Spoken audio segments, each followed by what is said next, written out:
Hey, this is Angela Brooks, and I wanted to speak to you about fear.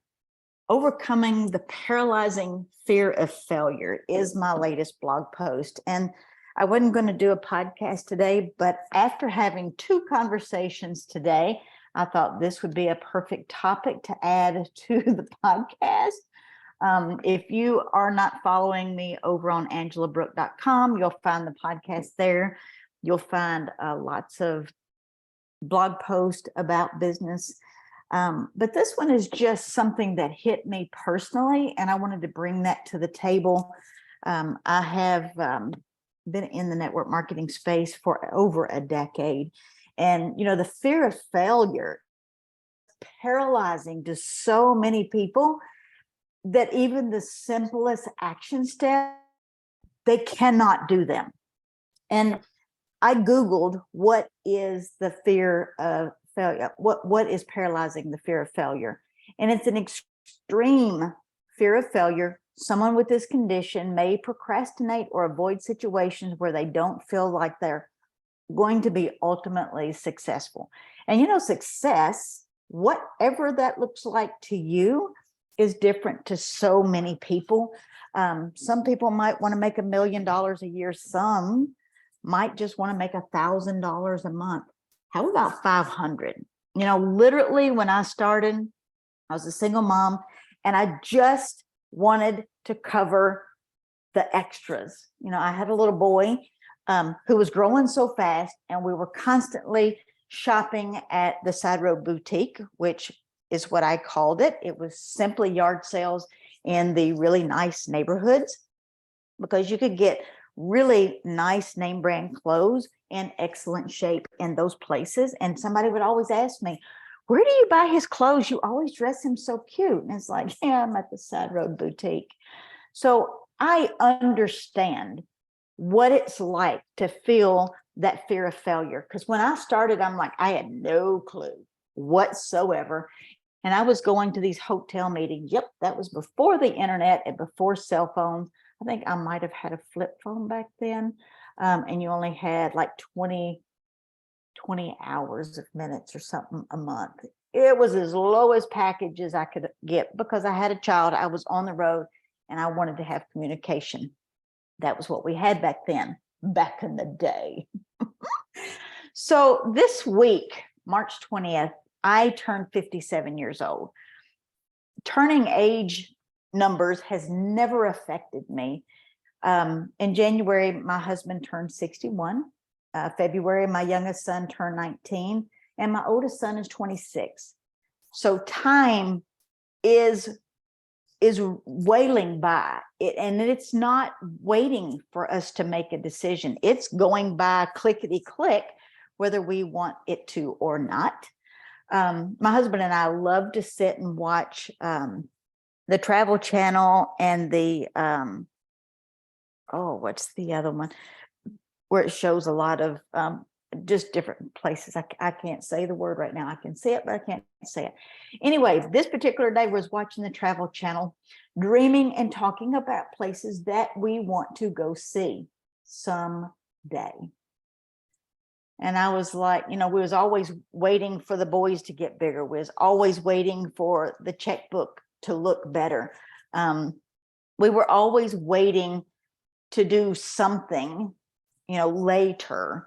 Well, my husband's 61 and I am 57. And our boys are now working their own full-time job, doing their own thing. And it's like, what does the right time look like? What does enough in the checking account look like? We sat there watching this show, and of course, he's been on a cruise before and swore he would never go on another one because he was so sick at night when they were trying to sleep. But this had 7 to 10 days, 6 cities that we've always talked about visiting. You'd get, a day in each city. And I Googled the cost of the cruise, and I was like, I just couldn't believe, first of all, I was Googling a cruise. But they had just shown this ship on TV that was like mesmerizing for both of us. The price that I Googled kind of raised my eyebrow. I'm like, So this luxurious cruise, even if we had a balcony in our room, a very nice, roomy space, was like $1,100 a piece for these cities that we wanted to go to. And it was, Italy, Spain, Barcelona, Florence, and it was like all in one cruise around the Mediterranean. And I'm like, then we'd have probably, I don't know what plane tickets are going to be. I'm just in my mind saying $1,000 a piece. And I'm like, we've spent more than that going to places here in the United States at not nearly as interesting cities. We stayed at expensive places, ate expensive food, but we didn't have that experience that we actually wanted. Yes, we enjoyed ourselves. But going to travel to Europe and see the places that we've talked about for years and years, I was like, we can do this for under $5,000. And years ago, if you'd have told me to spend that on a trip for a week, I'd have been like, oh, hell to the skippy no. But I knew we'd already had those experiences at that cost. And one of them was more than that. So being in network marketing, in this industry, you're connected to so many different people and so many different platforms. And I reached out to a connection of mine who I knew was a travel agent. And I said, we want this trip in 2024. I want a first class experience. And this is the place that we want to go. And she says, give me a couple of days. Let me put a package together and I'll get back with you. I looked up at him and he said, did you really just contact a travel agent that quick? And I'm like, I did. I said, we don't have time to keep waiting. You're 61 and we are in good health and we are still able to get around and do things.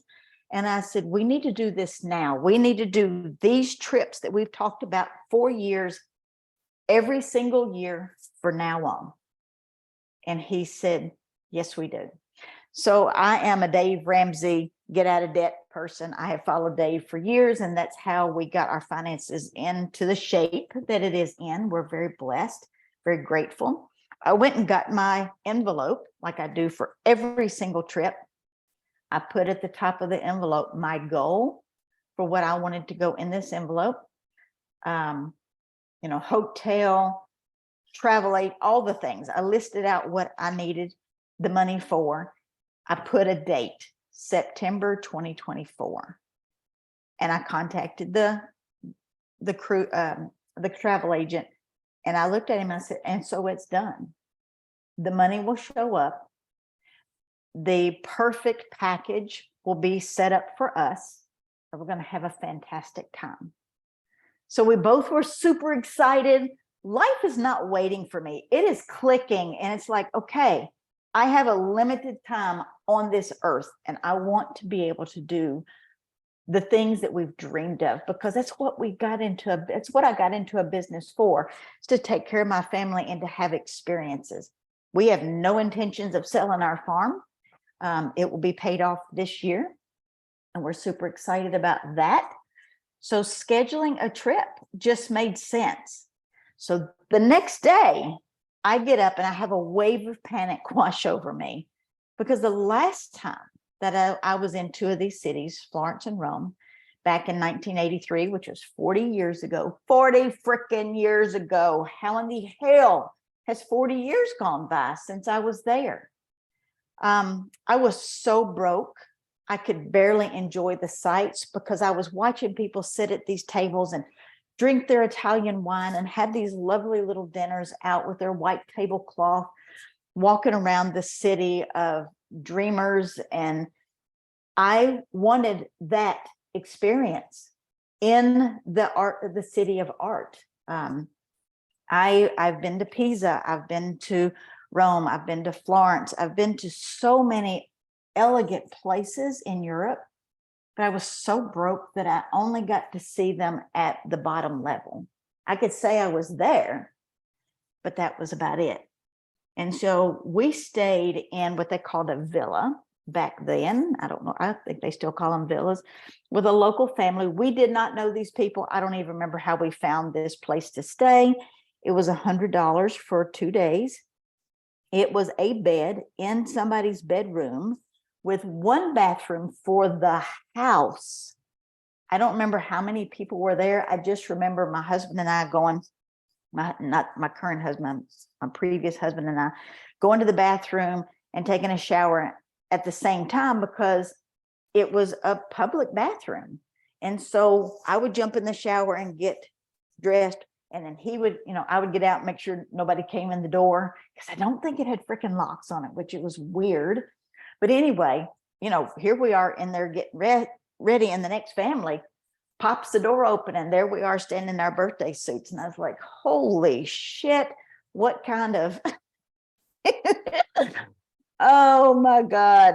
But when I scheduled this trip back to those areas, I had a flood of emotions and memories pop in my head. Memories I hadn't thought of in many years. The lack of food was the very first thing, and how hungry I was on that trip. I mean, the whole time I lived in Italy, I was so hungry because I didn't know that we had money. He was eating well. He had a fat gut on him. I was very, very small. I was 130 pounds, 125 pounds, way too small for my frame.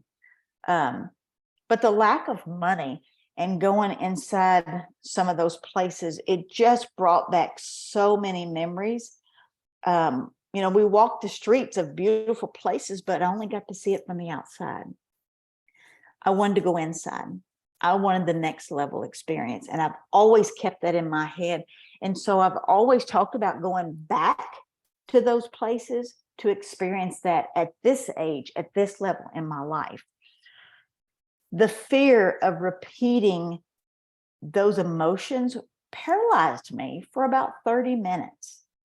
And I literally had to sit here at my desk looking at my brand new office in my lovely home, sitting in the middle of 17-acre farm. And I had to remember how far I've come from that day 40 years ago. And I had to get my journal out and just remember, you're not there. You're not that young 16, 17-year-old girl. You're okay. And so, it's amazing how quickly you go from excited about a trip to paralyzed with panic. And then you have to pull yourself out of it.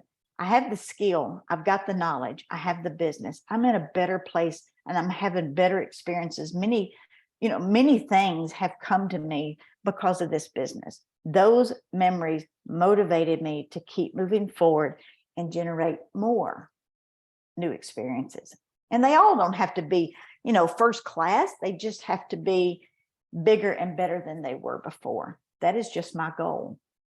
And I only want to travel first class experience. I sat in the back of the plane. I have sat in the back of the room. I want in front. That is what I am in business to build. So, this didn't come all at once. It came in small waves. It took over a decade of working every day to make me personally a better person and to build a business one customer at a time. So this message was triggered by a brief conversation that I had this morning with a lady that I was following up with, who had agreed that she was going to take a short quiz that I sent her. And she responded this morning, "Oh, I've been busy and I just didn't have time." And it gripped me because time's not waiting. We're all busy.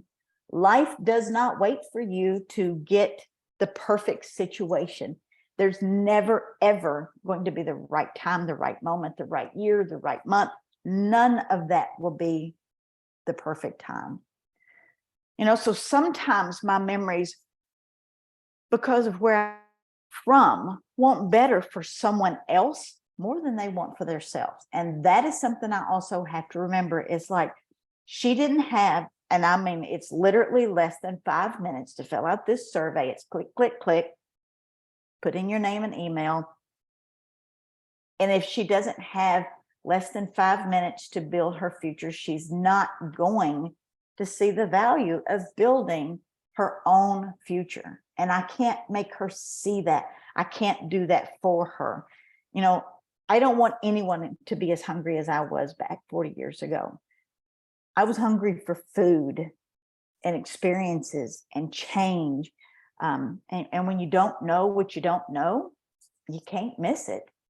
So, but I want them hungry for a new experience, to know that there is something out there that can move you forward, whether that means $300 a month or $1,000. That is a new experience, because money opens doors that we presently don't have the key to. So if you want to read this blog post for yourself, you can go over to angelabrook.com. You can take the quiz. It's at the bottom of this blog post called Overcoming the Paralyzing Fear of Failure. You're going to find that on angelabrook.com. And the quiz, you can find at angelabrook.com/links, LINKS. It's time. Right. It's the best time, because tomorrow you're not guaranteed, and it never gets easier, faster, or better than right now today. So this is Angela Brooks. Thank you for listening, and I will see you on the next podcast.